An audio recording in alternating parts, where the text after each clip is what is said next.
Estamos ya caminando la tercera parte del programa y como habíamos anticipado, para mí es un privilegio, como siempre, compartir con Carlos Mesa, expresidente de la República, vocero oficial, comunicador de la demanda marítima. Lo tenemos al otro lado de la línea. Muy buenas noches, Carlos. Un abrazo grande y otra vez felicitaciones a nombre de miles de bolivianos por lo sucedido ayer. Muchísimas gracias, Toto. Un gusto, como siempre, conversar contigo y verdaderamente abrumado y muy agradecido por las expresiones que he recibido desde que pasó la entrevista el día de ayer en Santiago de Chile. Verdaderamente no esperaba una reacción tan extraordinaria y me alegra haber podido cumplir la tarea que, como parte de un equipo, lleva adelante en la difusión de nuestra causa y particularmente hacerlo en Chile.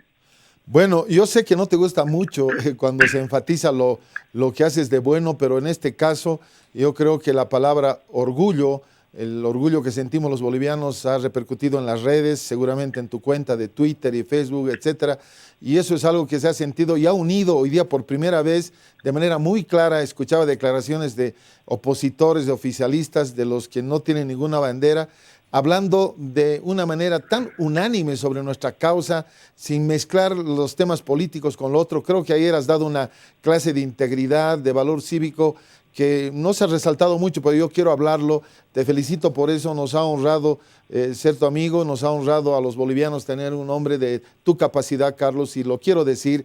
Y yo sé que no te gusta mucho redundar en estos temas, pero en este caso amerita decirlo. No, muchísimas gracias. Yo te diría, Toto, que uno de los elementos más interesantes en el que creo que debemos hacer más énfasis es que cuando se hace un trabajo bien hecho, el resultado es bueno. Y cuando uno no deja libradas las cosas a la improvisación, y define una estrategia y establece una argumentación jurídica y construye un caso sólido desde el punto de vista histórico, y con lo que te estoy diciendo no me refiero a mi caso, sino al equipo que ha hecho posible esta acción, el resultado no puede ser otro que un buen resultado. Yo creo que lo que hemos hecho ayer ha sido recoger todos esos elementos que teníamos a mano y poder expresarlos con la mayor claridad que nos ha sido posible ante un entrevistador importante en un medio de gran prestigio como es Televisión Nacional de Chile, con un nivel de audiencia, entiendo yo, que es el más alto para un programa de esa naturaleza. Exactamente, quiero aprovechar lo que estás afirmando para no descalificar a nadie, comenzando el presidente, el equipo y todos, porque a veces por los sesgos políticos y por odios y amores se empieza a estigmatizar a personas y, como bien lo dices, es un trabajo de equipo que en este caso te tocó así ser el vocero, donde con una calidad tan impresionante a un entrevistador que no me terminó de convencer mucho, era muy incisivo, no sé si estaba dirigido ahí por algún headphone en su oído, pero estaba queriendo sacarte algo y sacar ante la calidad de las respuestas, querer remarcar con un punto político y sesgar la entrevista. No sé si, obviamente, tú has notado eso, me imagino. Sí, yo creo que cuando uno ha tenido una experiencia como la que yo he vivido de muchísimos años haciendo entrevistas, tú más o menos ubicas cuál es el enfoque de la entrevista. En este caso, la entrevista estuvo basada en dos conceptos fundamentales. Uno, la celeridad, que fuera vertiginosa para impedir que el entrevistado tuviera un solo segundo de reflexión. Y dos, el conjunto de las preguntas fue de carácter argumentativo, es decir, no fueron preguntas ni de contexto ni de opinión mía, sino él planteaba en todos los casos preguntas argumentativas, lo que definió una lógica de una ida y vuelta casi como un semidebate. Así es. Había un entorno que te estaba mirando, el ex secretario de la OEA, un ex canciller y otros en público ahí. ¿Cuál fue el entorno previo? ¿Cómo fue? ¿Te saludaste con ellos? ¿Cómo te trataron? Durante la entrevista, bueno, tú estabas enfocado en la misma, y al salir, ¿hubo alguna otra palabra, algún cruce de palabras, algún saludo? Coméntanos esa parte que no se vio.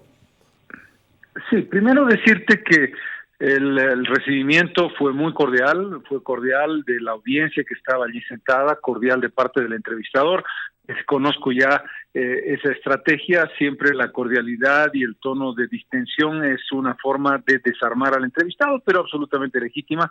Yo conozco desde hace muchos años a José Miguel Insulza, estuvimos hace algunos meses en la OEA, tengo con él una muy buena relación personal, así que nos saludamos con mucha cordialidad. No conocía al ex canciller Errázuriz. Aquí tengo una anécdota muy bonita, porque al terminar mi intervención, yo, antes de irme del set, me acerqué a saludarlo, a José Miguel Insulza y al señor Errázuriz, a quien no conocía, y él me dijo: mire, presidente, debo decirle dos cosas. Primero, que estoy en absoluto desacuerdo con todo lo que usted ha dicho. Y segundo, quiero reconocer en usted un patriota, lo veo como un hombre de Estado y quiero admirar lo que usted está haciendo por su país como boliviano, independientemente de mi posición. Creo que ese fue un gesto bonito porque después, como se pudo ver, ellos dos, sobre todo el señor Errázuriz, fue durísimo conmigo y con Bolivia, pero esa palabra me parece que marca un acto de caballerosidad. Así es. Bueno, y al exterior de Chile, porque en estas horas te has debido informar lo que pasó en Bolivia, ¿qué repercusiones? Vi que estuvieron reprisando un par de veces más, por lo menos, esa entrevista en la televisión de Chile.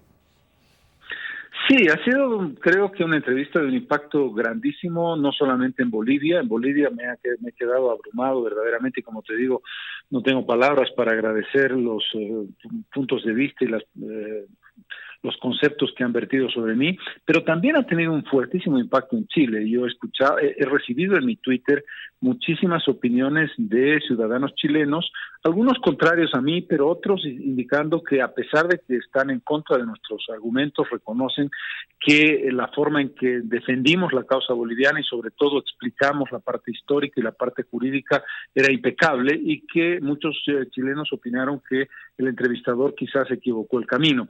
Otro tema interesante, Toto, he recibido reacciones de España, de República Dominicana, de Perú, de Estados Unidos, de compatriotas que han visto la entrevista en varios países del mundo. Realmente muy impresionado. Y fue algo especial, ya te decía, a nosotros que nos gusta el tema deportivo, era ganar una Copa América en cancha chilena en el estricto sentido de lo que hiciste, al nivel que hiciste. Obviamente a veces no va la comparación deportiva, pero en este caso el orgullo que se sentía, el impacto y además lo que ha incidido en la opinión pública política de Bolivia, por decirlo de alguna manera, porque antes era no tan clara como hoy día fue diáfana, fue de un apoyo total y hablando en bien del equipo, de todo el trabajo que se hizo. Algo que no he escuchado los últimos meses, no sé si coincides conmigo. No, definitivamente. Creo que se trata de un trabajo en el que hay muchos engranajes que permiten un resultado final. Decirte que cuando definimos la entrevista, cuando ya concertamos la entrevista, que fue pocas horas antes de su realización, la concertamos el día anterior y viajamos ayer. Hemos trabajado muchísimo con Gustavo Aliaga, con quien tengo el trabajo de coordinación. Hemos trabajado en el análisis del texto completo, hemos hecho pruebas de preguntas y respuestas, es decir, un elemento que es clave en un tema tan serio. Yo me di cuenta de que tenía la representación del Estado boliviano, del gobierno boliviano y del pueblo boliviano, y que era una oportunidad de oro porque se trata del canal más importante de Chile y del programa más importante en su género en Chile. En consecuencia, no cabía la improvisación. A pesar de que yo puedo decir que tengo experiencia periodística, no hubiera sido serio si no preparaba y trabajaba opciones, preguntas, contrapreguntas. Trabajamos muchísimo con Gustavo en esa dirección.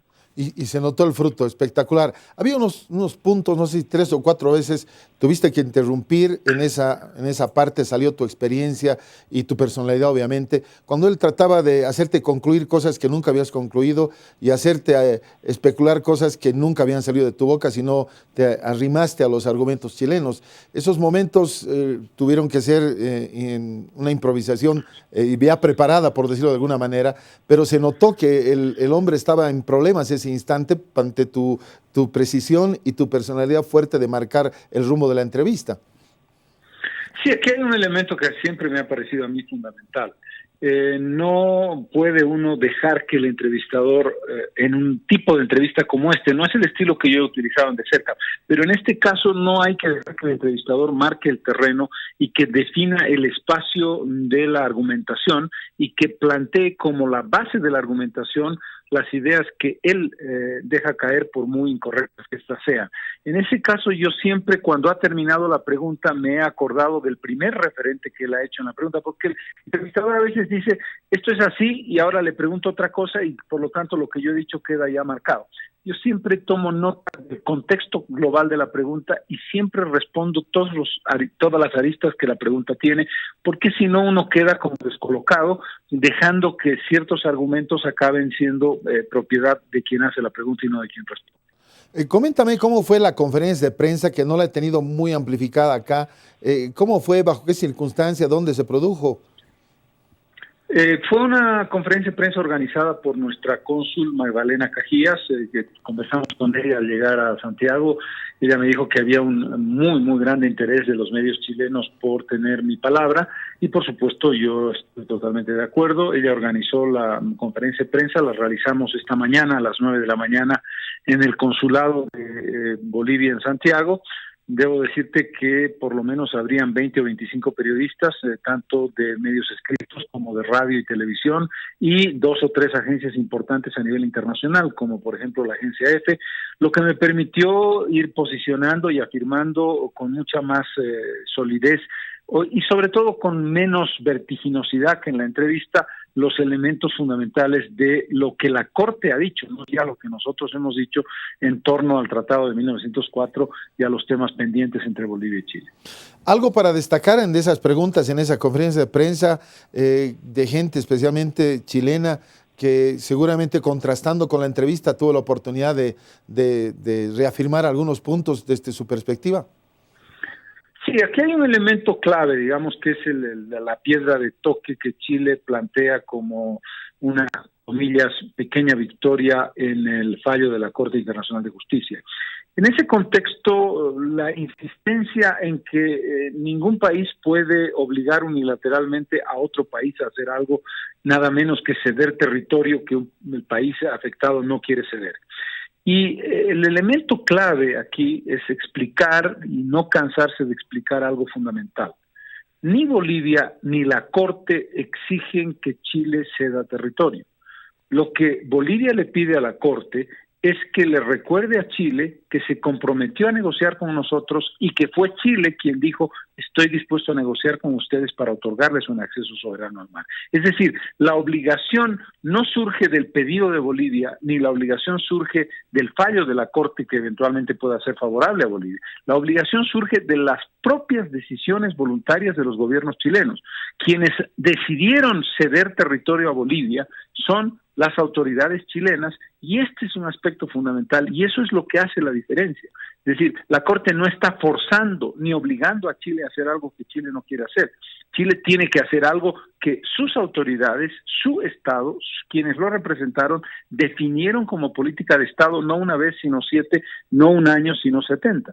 Por lo tanto, ese es un punto clave en el que yo insisto, porque es como la gota que labra la piedra. Exactamente. Hay un punto importante también en la entrevista de anoche. Te estaban remarcando el grandioso para ellos momento económico que pasa Bolivia y lo estaban queriendo incorporar al tema marítimo y luego decir, bueno, están leyendo también a ustedes que por qué se preocupan del mar. Y fue una precisión espectacular el tema de la cualidad marítima que hemos perdido versus la cantidad de territorio. Dice, ¿por qué no empiezan a hacer juicio a todos un poco más? Creo que esa era la intención. Sí, definitivamente, habían 2 objetivos en la pregunta. Uno, lo que tú acabas de decir, si ustedes han perdido con todo el mundo, ¿por qué le reclaman a Chile? Lo cual es una lectura un poco arbitraria de la historia, pero no quise entrar en detalles por razones obvias. Y ahí el concepto de la diferencia fundamental. No hemos perdido nuestra presencia en la cuenca amazónica ni en la cuenca del Chaco, sí la hemos perdido en la cuenca del Plata, sí la hemos perdido en la cuenca del Pacífico, y ese es un elemento de mutilación, no solamente de territorio, sino de presencia en el océano más importante. Y el segundo argumento que pretendía el entrevistador es decir que poco menos que Bolivia le echa la culpa de su pobreza a Chile. Y en eso intenté dar una respuesta consistente, es decir, sin duda alguna la mutilación de nuestra salida al Océano Pacífico nos ha limitado económicamente, pero sería absurdo no tener la capacidad autocrítica de entender que fueron nuestras propias insuficiencias y nuestros propios defectos como gobernantes los que nos marcaron una línea de no resolver problemas estructurales en nuestra pobreza. Y por cierto, el entrevistador hizo una serie de consideraciones en torno al buen momento económico que pasa Bolivia, que de alguna manera ratifica una realidad que estamos viviendo. Tu impresión inmediata al terminar la entrevista, que generalmente uno es un poco más exigente consigo mismo porque piensa que dejó algún bache, alguna cosa sin aclarar, ¿fue eso lo que pasó por tu mente o estuviste realmente satisfecho y dijiste, bueno, un buen papel? Siempre hay respuestas que uno dice podría perfeccionarlas más, podría haber sido más contundente, pero en términos generales creo que el elemento clave fue la concentración absoluta. Cuando tú tienes una entrevista que ya desde el primer minuto está en un ritmo absolutamente vertiginoso, no puedes darte el lujo de pestañear. Es como en el juego de póker, el que pestañea pierde, y ahí era obvio que yo no podía pestañear, tenía que concentrar absolutamente todos mis sentidos, todo mi cuerpo, todo mi esfuerzo, toda mi adrenalina en establecer con claridad la naturaleza de las preguntas y de las respuestas. En términos generales, creo, Toto, que mis respuestas estuvieron adecuadas al ritmo de las preguntas, pero no soy yo quien pueda juzgarlo, es la opinión pública la que lo ha hecho y le agradezco profundamente por los juicios de valor que han tenido sobre ese trabajo que realicé ayer. No, absolutamente. Ya finalizando y agradeciéndote siempre la gentileza con nosotros, por favor, ¿has logrado percibir en las pocas horas en Chile alguna reacción de los chilenos, de instituciones, de movimientos sociales, etcétera, respecto a la posición boliviana? ¿Te has informado de algo? Porque han sido cortas las horas, no sé si alcanzaste a percibir algo, que en la entrevista posterior las autoridades estas, el ex canciller y el ex secretario de la OEA, daban como que es un fastidio, que Bolivia está fastidiando totalmente, y finalmente es un fastidio la Corte de la Haya, que estos jueces que se creen un poco más están enojados. No sé, ¿has percibido algo? Sí, desde el punto de vista de las élites y de quienes gobiernan, tanto en el oficialismo como en la oposición, la postura chilena es muy dura, no están dispuestos a ceder, están muy descolocados. Yo creo que si tú haces un análisis de la conversación de los dos ex cancilleres, es evidente que Chile no tiene muy claro qué es lo que va a hacer y cómo va a encarar el futuro. Mi impresión es que sí van a aceptar el juicio y que van a entrar a presentar la contramemoria, pero veo complicada su argumentación, tienen miedo de la posibilidad de perder y se pone su situación muy complicada si pierden. Desde el punto de vista de los movimientos sociales, la cónsul Cajías me planteó la posibilidad de reunirnos con movimientos sociales, pero teníamos otros compromisos imposibles de frenar aquí en Bolivia, muy importantes. Me era imposible quedarme más tiempo y quedamos en una posibilidad de futuro. Entiendo que también las autoridades, el canciller Choquehuanca se ha reunido con movimientos sociales en Chile. En términos de opinión pública es curioso, varias personas habían visto el programa cuando estaba en el aeropuerto, me saludaron, se acercaron, algunas para decirme que no compartían los puntos de vista de Bolivia, pero que me felicitaban por mi extraordinaria entrevista, que había sido muy superior al entrevistador, palabras de un joven chileno que había visto el programa, y 2 o 3 personas que se me acercaron para decirme, mire, este es un tema de patria latinoamericana, hablamos tanto de integración y yo creo que es tiempo de que Chile le entregue territorio soberano a Bolivia y que eso no va a pasar nada con la integridad de Chile, porque no están ustedes pidiendo la totalidad del territorio perdido. En términos de encuestas, Toto, hay que ser realista, las encuestas son mayoritariamente contrarias a cederle a Bolivia un acceso soberano al mar y ese es un trabajo que tenemos por delante en los próximos años. Bueno, ¿qué es lo que viene ahora? ¿Qué es lo inmediato luego de este 24 que fue tan glorioso? Lo que está sucediendo ahora que marcó un hito el día de ayer.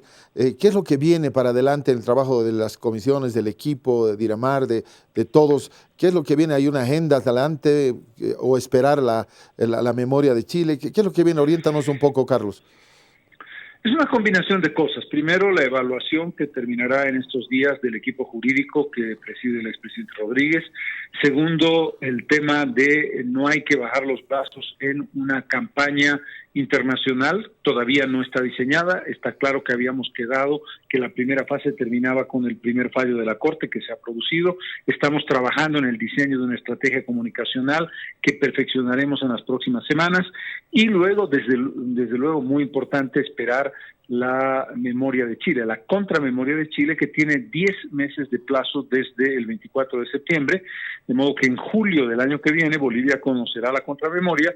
Indudablemente en ese momento habrá que hacer una lectura en profundidad, un análisis de cuál es la argumentación chilena y actuar en consecuencia, tanto desde el punto de vista jurídico como desde el punto de vista mediático. Una vez que se conozca esa contramemoria, ¿hay otros plazos, Carlos? Sí, más que darte el detalle de plazos, te doy los pasos que vamos a vivir. Primero viene la contramemoria de Chile, inmediatamente después la réplica a esa contramemoria por parte de Bolivia. Una vez que Bolivia haga la réplica, Chile hará la dúplica a la réplica boliviana. Inmediatamente terminada la fase escrita, que viene contramemoria, réplica y dúplica, viene la convocatoria a los alegatos orales que harán los dos países en el mismo formato de la demanda preliminar de incompetencia en La Haya, y después viene un tiempo de espera ya para conocer el fallo final de la Corte Internacional. Estimado Carlos, quiero, a través de mis palabras y de un abrazo virtual, sumarme a la cantidad de millones de bolivianos que hemos vibrado como pocas veces por tu trabajo. Tengo el privilegio de contarme entre tus amigos y admirarte siempre, y te lo digo públicamente, lo que permanentemente mi palabra de aliento te lo dice en persona. Un abrazo grande y gracias por esta deferencia tan especial con nosotros. No, por el contrario, doctor, gracias a ti y a través tuyo, gracias a todos los compatriotas que me han apoyado y me han ayudado tanto con su aliento. Muchísimas gracias y un abrazo. Un abrazo, gracias. Ha estado con nosotros el expresidente Carlos Mesa, ha estado hablándonos de este tema tan importante, compartiendo con nosotros esta vivencia tan especial, detalles que no se conocían, momentos que no se conocían, pero realmente era como manejar un coche Fórmula 1 a 200 y tantos kilómetros por hora, sin derecho a pestañear, porque lo que venía era demasiado serio. Y bueno, las repercusiones han sido muy, muy buenas. Y yo agradezco mucho esta deferencia en exclusiva que nos permite nuestro vocero. Sí, ustedes han escuchado en exclusiva aquí en La Verdad Nos Hace Libres al expresidente de Bolivia, Carlos Mesa, y portavoz de esta demanda marítima. A propósito, han surgido varias críticas también en Chile. Hay dos asambleístas, o bueno, en este caso, dos congresistas de Chile que se han opuesto y están pidiendo explicaciones a la Televisión Nacional de Chile por los costos que ha demandado el traslado del presidente o expresidente, en este caso, Carlos Mesa. Y ellos, obviamente, en su posición, acusan de que él ha llevado adelante un mensaje mentiroso contra su país. Pero esa es la posición. Nosotros les damos de todos los puntos de vista que encontramos en los medios de comunicación, cómo ha repercutido esto en un rating que ha superado los niveles de audiencia, por lo menos en Chile y también en Bolivia, porque mucha gente estuvo pendiente de la entrevista, se enlazó y estuvo siguiendo de cerca el cuestionario, las preguntas del periodista que lo entrevistó al portavoz. Y en YouTube está avanzando cada vez más la cantidad de visualizaciones de la entrevista, ha sido sensacional. Bueno, y vale la pena, y hay que seguir. Luego me quedo con la primera parte que decía el trabajo en equipo, primera cosa. Así que basta con esa gente. Si quieren mostrar sus odios, presenten en otro momento. El tema marítimo es sagrado para muchos y para todos, creo debería ser. Segundo, el prepararse para la entrevista, lo acaba de decir. Claro. Se estuvo sentado con Gustavo Aliaga y otros parte del equipo y empezaron a hacerle preguntas que podrían hacerle y empezó a prepararse, pese a la experiencia. Y este es un punto importantísimo. Todo lo que está pasando, comenzando el presidente, con todas las personalidades que están, hacen un trabajo en equipo. O sea, están pidiendo que uno haga el trabajo de otro, no, cada uno lo hace. Cada uno, los jueces o nuestros abogados hacen su trabajo, no pueden decir, bueno, y tal abogado debería ser, etcétera, etcétera. Así que nos ubicaremos, dejaremos de la demagogia en las redes sociales, la demagogia de los patrioteros que salen, los insultos que no tienen nada que ver. Por favor, ubiquémonos un poquito, porque eso dice de manera muy negativa de lo que realmente son la mayoría de los bolivianos que estamos en esta causa, firmes, con un corazón de apoyo. No tiene un sesgo político, va más allá de la política barata, de la politiquería que muchos manejan. Esto es importante. Y hoy día, en las opiniones que he podido escuchar, he quedado sorprendido, gratamente sorprendido. Espero que siga esto sobre este tema. En lo otro, todos tienen el derecho al disenso y a poder opinar como quieran.